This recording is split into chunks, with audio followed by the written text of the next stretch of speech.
দর্শক বন্ধুরা, আপনারা দেখছেন West Bengal news YouTube channel সাদা বাংলায় রাজনীতির কথা। সরাসরি চোখ রাখবো আজকের বাছাই করা 10টি গুরুত্বপূর্ণ খবরে। তার আগে আপনাদের কাছে ছোট্ট একটি অনুরোধ, ভিডিওটিতে লাইক করবেন, চ্যানেলটিতে নতুন ভিজিট করলে অবশ্যই চ্যানেলটি সাবস্ক্রাইব করে পাশের বেল আইকনটি প্রেস করে রাখবেন প্রতিদিনের গুরুত্বপূর্ণ সংবাদগুলি সবার আগে পাওয়ার জন্য। মমতাকে চরম হুঁশিয়ারি, সুপ্রিম ফয়সালার লক্ষ্যে বড় পদক্ষেপ শুভেন্দু অধিকারী। রাজ্য পুলিশের নতুন ডিরেক্টর জেনারেল বা ডিজি হচ্ছেন রাজীব কুমার। বুধবার নবান্নের রাজ্য মন্ত্রিসভার বৈঠকের পর রাজ্য পুলিশের সর্বোচ্চ পদে এই আইপিএস এর নামেই সিলমোহর দিয়েছেন মুখ্যমন্ত্রী মমতা বন্দ্যোপাধ্যায়। তবে আপাতত ভারপ্রাপ্ত ডিরেক্টর জেনারেল বা ডিজি হিসাবে কাজ করবেন রাজীব কুমার। রাজ্য পুলিশের ডিজি পদে রাজীব কুমারকে কেন বহাল করা হলো প্রশ্ন তুলে সরাসরি মমতাকে চ্যালেঞ্জ ছুড়লেন বিরোধী দলনেতা শুভেন্দু অধিকারী। পাশাপাশি শুভেন্দু মমতার এই পদক্ষেপের বিরুদ্ধে সুপ্রিম কোর্টে যাওয়ার হুঁশিয়ারিও দিয়েছেন। সারদা মামলার প্রমাণ লোপাট করার পুরস্কার পাচ্ছেন রাজীব। এই দিন এই প্রশ্নেও সরব হয়েছেন শুভেন্দু অধিকারী। এর আগে কলকাতার পুলিশ কমিশনার এবং রাজ্যের গোয়েন্দার বিভাগের প্রধান ছিলেন এই দুদে আইপিএস অফিসার এবং চিটফান্ড কেলেঙ্কারিতে রাজীব কুমারের ভূমিকা নিয়ে প্রশ্ন উঠেছিল। চিটফান্ড কাণ্ডের তদন্ত সূত্রে তার বাড়িতেও পৌঁছে গিয়েছিলেন সিবিআই এর গোয়েন্দারা। প্রতিবাদে রাজপথে ধর্নায় বসেছিলেন খোদ মমতা বন্দ্যোপাধ্যায়। এরপর আইপিএস রাজীব কুমারকে জেরার জন্য ডেকে পাঠানো হয়। সেই সময় তাকে পুলিশ দায়িত্ব থেকে সরিয়ে প্রশাসনিক পদে পাঠিয়ে দিয়েছিলেন মুখ্যমন্ত্রী। রাজ্যের তথ্য ও প্রযুক্তি দপ্তরের প্রিন্সিপাল সেক্রেটারি ছিলেন রাজীব কুমার। সেই পদ থেকে ফের তাকে ফেরানো হলো পুলিশে। রাজীব কুমার সারদা মামলার অত্যন্ত অভিযুক্ত।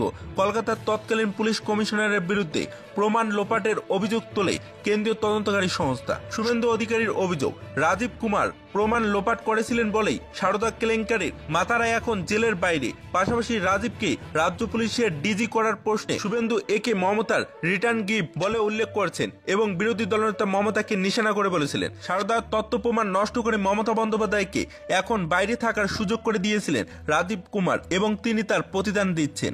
রাজ্যের নতুন ডিজি রাজীব কুমার এই খবর জানাজানি হতেই প্রতিক্রিয়া দিয়েছেন বিরোধী দলনেতা শুভেন্দু অধিকারী এবং বলছেন সারদা কেলেঙ্কারির নথি নষ্ট করে মমতা বন্দ্যোপাধ্যায়কে বাঁচানোর এটা ওকে পুরস্কার দেওয়া হলো। আমি সিবিআই এর কাছে জানতে চাইছি কেন সারদা মামলায় ধীরগতি হলো এবং প্রয়োজনে মানুষ সুপ্রিম কোর্টে গিয়ে সেটা জানতে চাইবে। যদিও শুভেন্দুর এই হুমকি প্রসঙ্গে শাসক দল জানিয়ে দিয়েছেন যাকে প্রকাশ্যে টাকা নিতে দেখছেন, যার নাম সিবিআই এর এফআইআর এ রয়েছে, তার মুখে এইসব কথা মানে না। নিয়োগ দুর্নীতিতে অনুব্রত যোগ। আজ বৃহস্পতিবার হিসাব রক্ষক মনোজ মান্তের বাড়িতে সকালেই হানা দেন ইডির আধিকারিকরা। জানা গিয়েছে গরু বাচ্চার কাণ্ডে মূল অভিযুক্ত অনুব্রত মণ্ডলের হিসাব রক্ষক মনীষ কোঠারির সঙ্গে যোগাযোগ ছিল তার এবং সেই কারণেই আজ সকাল থেকে তার বাড়িতে তল্লাশি চালায় কেন্দ্রীয় তদন্তকারী সংস্থা এবং মনীষ কোঠারিও গরু বাচ্চার মামলায় আগেই গ্রেপ্তার হয়েছিলেন, যদিও পরবর্তীতে জামিন পেয়েছিলেন। লক্ষ্য 2024, বঙ্গ বিজেপির বিশেষ নজরে উত্তরবঙ্গ, সুকান্ত শুভেন্দুর ঠাসা কর্মসূচি। পাখির চোখ 2024, বঙ্গ বিজেপির বিশেষ নজরে উত্তরবঙ্গ। শাহ নাড্ডার বঙ্গ সফরের পর উত্তরবঙ্গে বিশেষ নজর বিজেপির। 29 ডিসেম্বরের থেকে 6 জানুয়ারি উত্তরবঙ্গ সফরে থাকবেন বিজেপির রাজ্য সুকান্ত মজুমদার। 4, 5 এবং 6 জানুয়ারি কোচবিহার, আলিপুরদুয়ার এবং জলপাইগুড়িতে সভা করবেন সুকান্ত মজুমদার। সাংগঠনিক বৈঠকও করবেন সুকান্ত মজুমদার বলে বিজেপির সূত্রের খবর। এইদিকে অযোধ্যায় রাম মন্দির উদ্বোধন থেকে ফিরে জানুয়ারি মাসের শেষ উত্তরবঙ্গ সফরে গিয়ে টানা কর্মসূচি রয়েছে বিরোধী দলনেতা শুভেন্দু অধিকারী। দার্জিলিং সহ বিভিন্ন জায়গায় সভা এবং অন্যান্য দলীয় কর্মসূচিতে অংশ নেবেন শুভেন্দু অধিকারী বলে জানা গিয়েছে। বর্ষবরণের আগে ফের তৎপর ইডি। নিয়োগ দুর্নীতি কাণ্ডে শহর জুড়ে চলছে তল্লাশির অভিযান। নিয়োগ দুর্নীতি কাণ্ডে ফের তৎপর ইডি।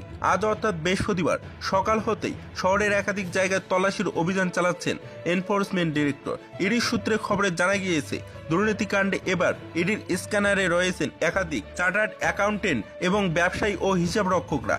আরও জানা গিয়েছে একাধিক দলে বিভক্ত হয়ে কলকাতার অত্যন্ত 5টি জায়গায় হানা দিয়েছেন তদন্তকারীরা এবং সঙ্গে রয়েছে কেন্দ্রীয় বাহিনীর জওয়ানরাও। জানা যাচ্ছে এই দিন রাজেশ দোষী নামে এক চার্টার্ড অ্যাকাউন্টেন্ট বড়বাজারের অফিসে হানা দিয়েছেন ইডির কর্তারা। এছাড়াও ইডির স্ক্যানারে রয়েছেন একাধিক ব্যবসায়ী। ইডির সূত্রের খবর, বড়বাজারের চার্টার্ড অ্যাকাউন্টেন্ট রাজেশ দোষীর অফিসে হানা দেন ইডির আধিকারিকরা। জানা গিয়েছে মোট 5টি সংস্থার ডিরেক্টর পদে রয়েছেন তিনি এবং তার প্রত্যেকটি অফিসের ঠিকানা একই এবং 77 NS রোড। এছাড়াও এদিন বাইপাসের ধারে বেঙ্গল কেমিক্যালের কাছে 2টি ফ্ল্যাটে ইডি তল্লাশি চালায়। এরপর মানিকতলা রোডে অবস্থিত মণিকলা আবাসনে পৌঁছেছেন গোয়েন্দার আধিকারিকরা। সুবোধ সাচার এবং অশোক সাধুকার নামে এই দুই ব্যবসায়ী বাড়িতে হানা দিয়েছেন তারা। সূত্রের খবর, শিক্ষক নিয়োগ দুর্নীতি মামলাতেই তাদের জিজ্ঞাসাবাদ করা হচ্ছে। আবার আলিপুর পার্ক রোডের বেলেয়ার সাউথ সিটি বহুতল আবাসনের 4 তলায় আজ সকাল থেকে ইডি তল্লাশি। ইন্ডিয়া জোট সারা ভারতে থাকবে, বাংলায় একা লড়বে তৃণমূল, ভোটের আগে কড়া মমতা। চোখ 24-এ, তাই লোকসভা ভোটের আগে সংগঠন মজবুতে জোর। উত্তর 24 পরগনার দেগঙ্গায় কর্মী সভায় মমতা, সেখানেই কেন্দ্রকে কড়া বার্তা দিলেন মুখ্যমন্ত্রী মমতা বন্দ্যোপাধ্যায়। সারা দেশে ইন্ডিয়া, তবে বাংলায় বিজেপিকে রুখতে পারে তৃণমূলই। দেগঙ্গার কর্মী সভা থেকে চ্যালেঞ্জ মমতার। জোটের সওয়ালে শান দিয়েও বাম জমানাকে খোঁচা তৃণমূল নেত্রীর। এদিন মমতা বন্দ্যোপাধ্যায় বলেন, এই জোট সারা ভারতে থাকবে, বাংলার তৃণমূল কংগ্রেস লড়াই করবে, কারণ তৃণমূলই পারে বিজেপিকে শিক্ষা দিতে, বাংলা সারা ভারতকে পথ দেখাবে। বিজেপি আর সিপিএমকে ভোট নয়, তবে এই সারিতে কংগ্রেসকে আনলেন না নেত্রী। বছর ঘুরলেই লোকসভা নির্বাচন, সেদিকে লক্ষ্য রেখে জেলায় জেলায় কর্মসূচিতে নেমে পড়েছে তৃণমূল কংগ্রেস।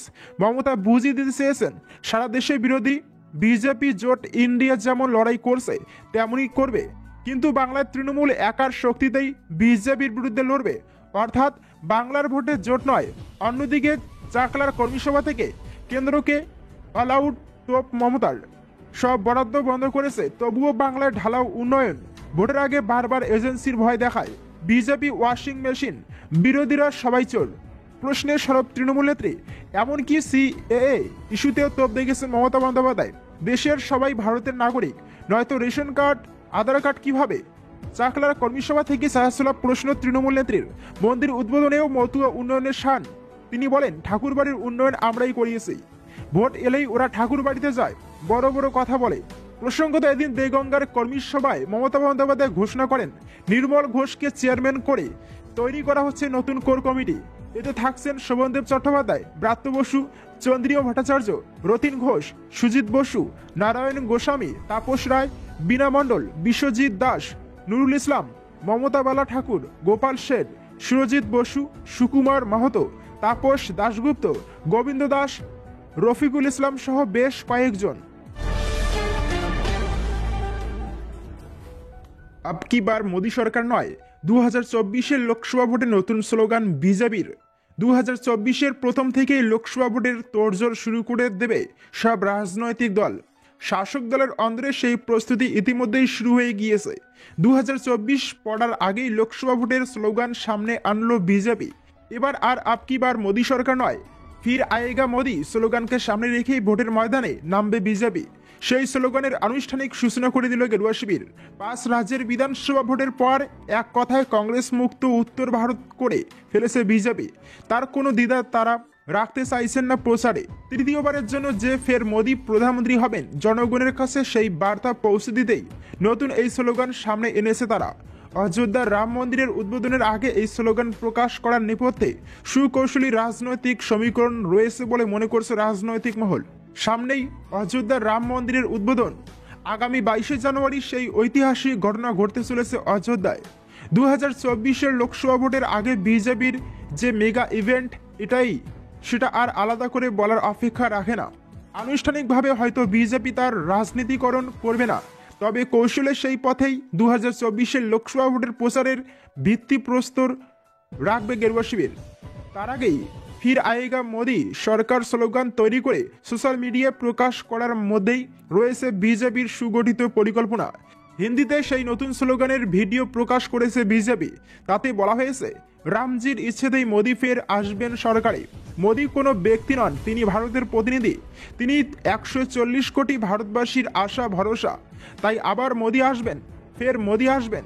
ভিডিওতে প্রধানমন্ত্রী মোদির একাধিক ঐতিহাসিক কাজের উল্লেখ করা হয়েছে, যার প্রথমে রয়েছে অযোধ্যার রাম মন্দির তৈরি করা, তারপরে রয়েছে জম্মু কাশ্মীর থেকে 370 ধারা বাতিল করা এবং পাকিস্তানের সার্জিক্যাল স্ট্রাইক থেকে শুরু করে গোটা দেশে মোদি জমানায় সড়ক পরিবহনে উন্নয়ন।